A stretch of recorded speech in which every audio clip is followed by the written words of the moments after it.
Hi, Bridget.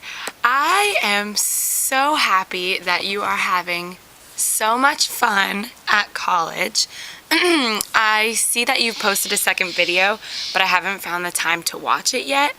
But I'm really liking the updates, like a lot. It's kind of like talking to you, but you're just talking the whole time. I will make you an update video from me soon. This isn't it, but mostly because I moved. I'm at my new house right now. I'm in the backyard. Hopefully I don't get interrupted because I'm gonna have to do some cleaning at the old house so we can sell it, but I'm at my new house, and I thought I guess it'd be a good time to talk to you about this book here. I am really embarrassed to say that I finished it. I was gonna give you an update like halfway through the book, and so I got halfway, but then I kept reading. Oh gosh, it's so bad. Yeah, here it is. I kept reading, and then all of a sudden, it wasn't this book anymore. Did you know there was 2 books in this? Yeah.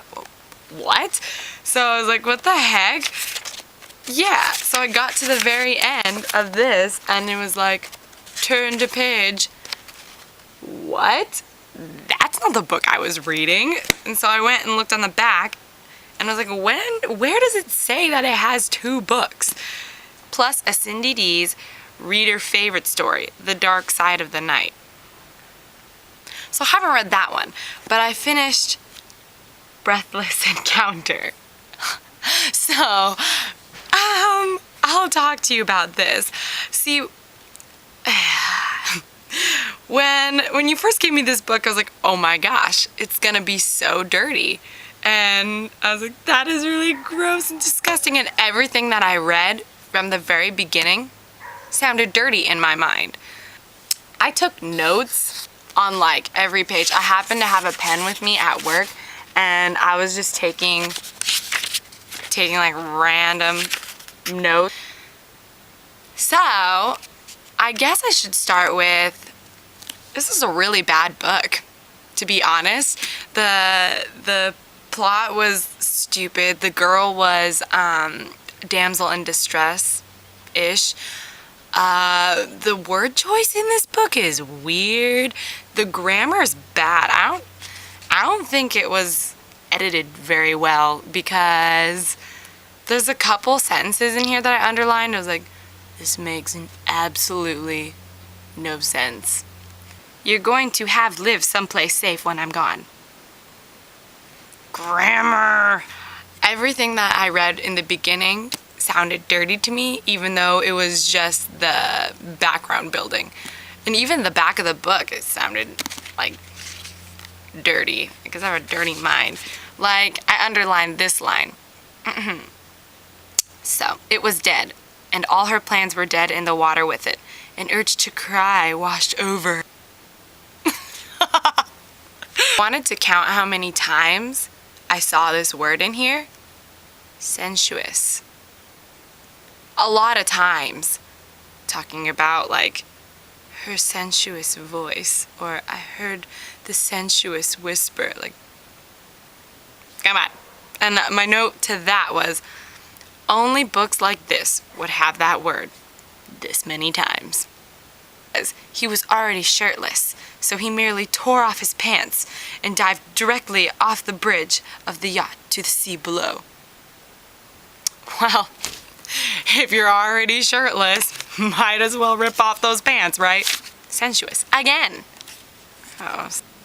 He jolted at the touch of human flesh against his. It had been so long. So very long.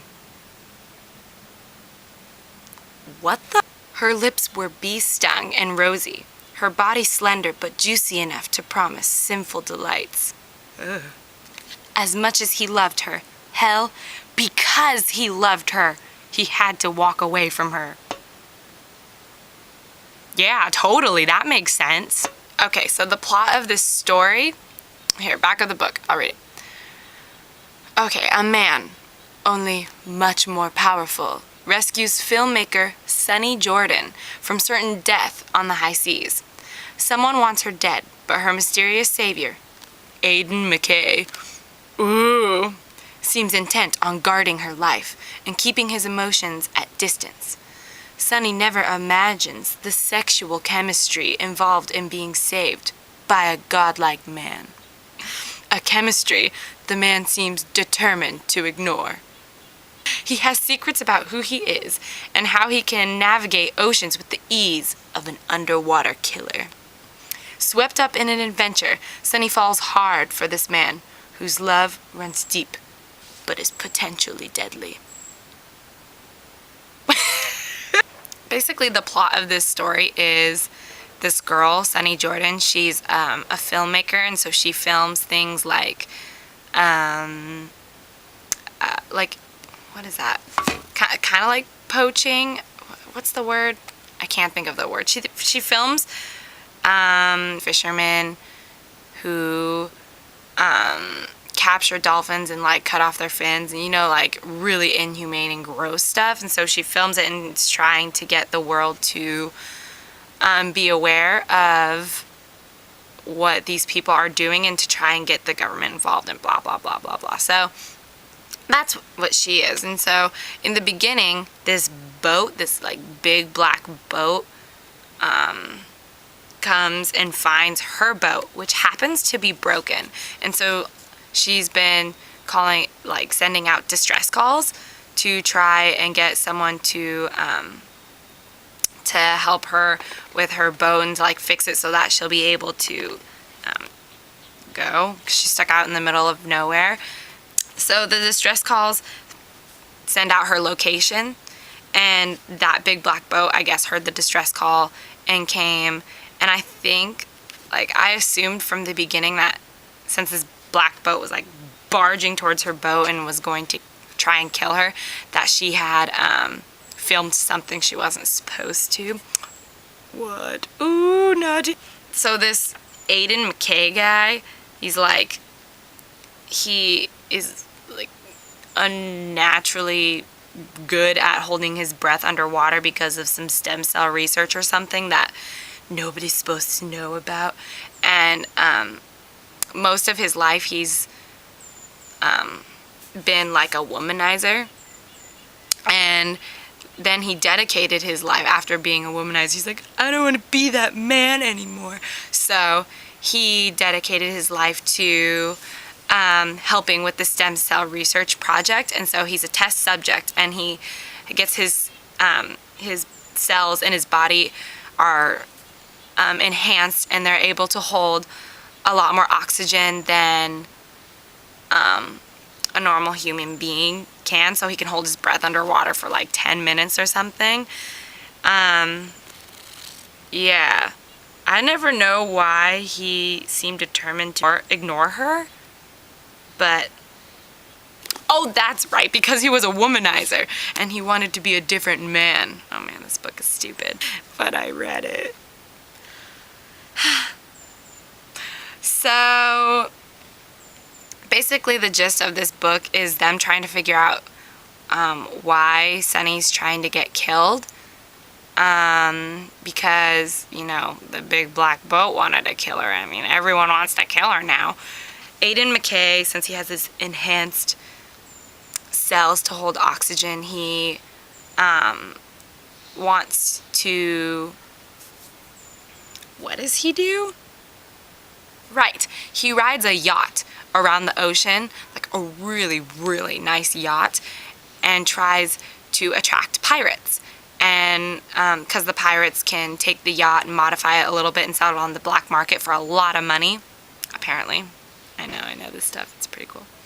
So the yacht's supposed to attract the pirates, and the yacht is actually filled with Aidan McKay, who's got that weird enhanced body, so he's weird, and then a whole boat full of ex-Navy people, so they know how to fight, and so they attract the pirates and then they kill them all. and that's what he does.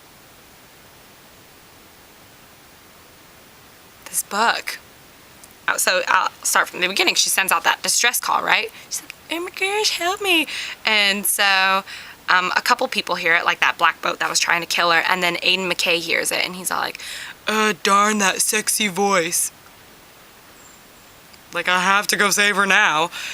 So now that Aiden saw that person try to kill Sunny, he jumps into the water and saves her and all of that, and oh my gosh, he's just so attracted to her and all of that. And he gets her on the yacht, and so she's staying on the yacht, and there are like moments where she like falls or something, like damsel in distress kind of, because she's like, oh my gosh, I'm just so overwhelmed by my past.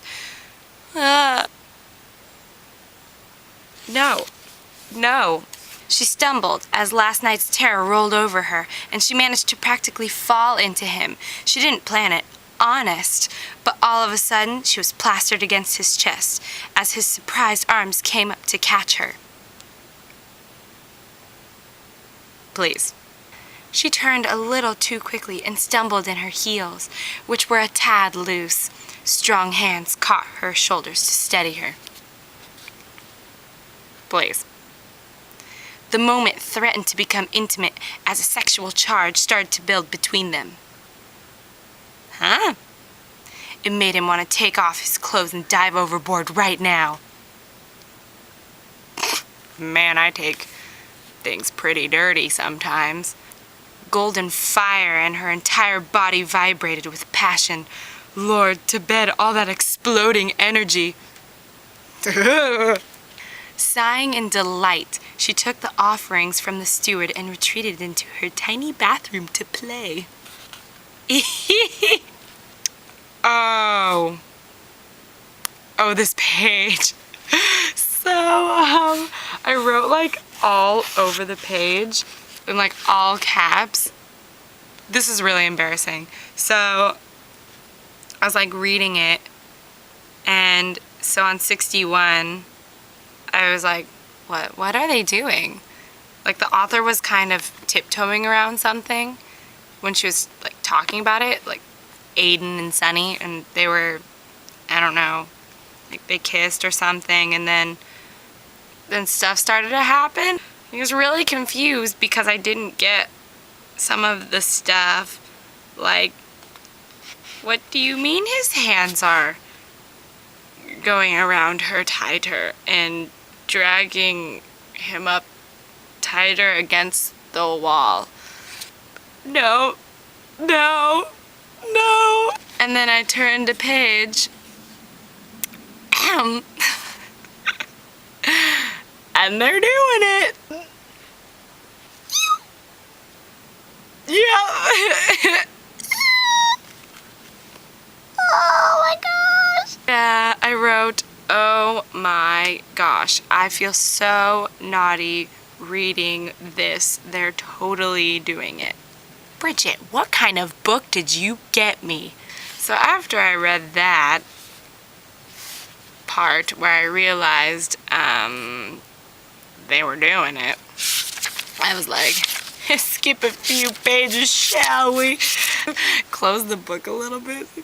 I hope nobody knows that I'm reading this. Oh my gosh, I just felt so good. And then it happened again. Like she comes, she can't sleep or something, and she comes into his room, and she like knocks on the door, and Aiden, he's like, oh yes. Then she like walks into the room, and then they're just talking about her parents, because her parents like died at sea or something, and then they just like, I don't know how it happened, but they're doing it again.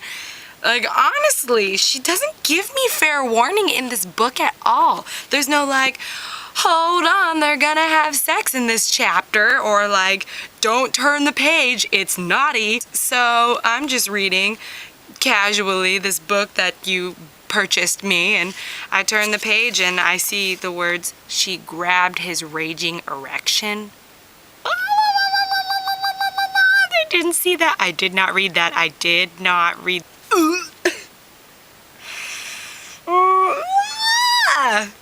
No! No! When I turned that page, I was like, okay, and then skipped a few pages again.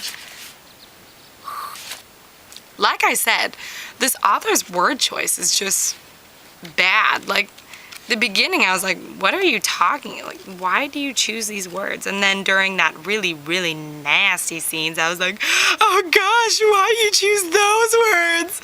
Basically, the gist of the story is that he can't forgive himself because he was a womanizer in the past. And they're just trying to figure out who wants to kill her. And apparently, I think it's the Russians. I don't know, I didn't pay too much attention to that. I mean, after the whole raging erection page, I couldn't bring myself to read this anymore. I was scarred for life. Near the end, they find out it was the Russians wanting to find some sort of satellite. I think they shot down a satellite and they didn't want the US government to find out, so they were looking for the satellite because it fell into the ocean. And they had filmed, well, I'm sorry, Sunny had filmed them shooting down the satellite. So that's why they were trying to kill her, or more so get rid of the footage and the evidence. But she had no idea she filmed Russians doing illegal things.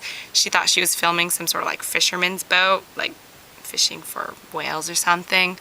And then he gets past his past about being a womanizer, and he gets past the fact that he will never be a normal man, but Sunny accepts him for who he is. Yep. Then they get married and do it all the time. Hey, Bridget, this book,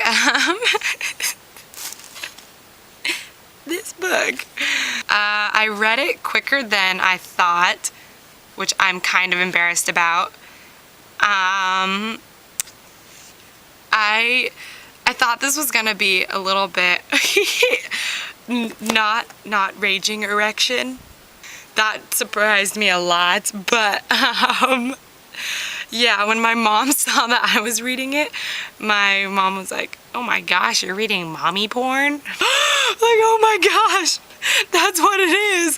So, not proud to say, but I finished this book, and that's my review on it. The plot's terrible, the word choice is bad, some of the sentence structure is horrible. Dude, it's bad. It's just a bad book. And it kind of scarred me for life. Now, whenever I'm reading a book, and I'm like turning the page, I'm just afraid I'm gonna see some like sexual wording or something that's just gonna make me want to throw up. Why would she be so blunt about that? Like, gosh. Ew. Gross.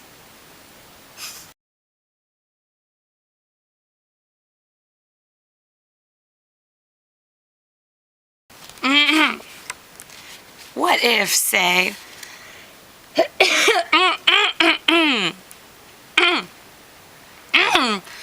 oh dear.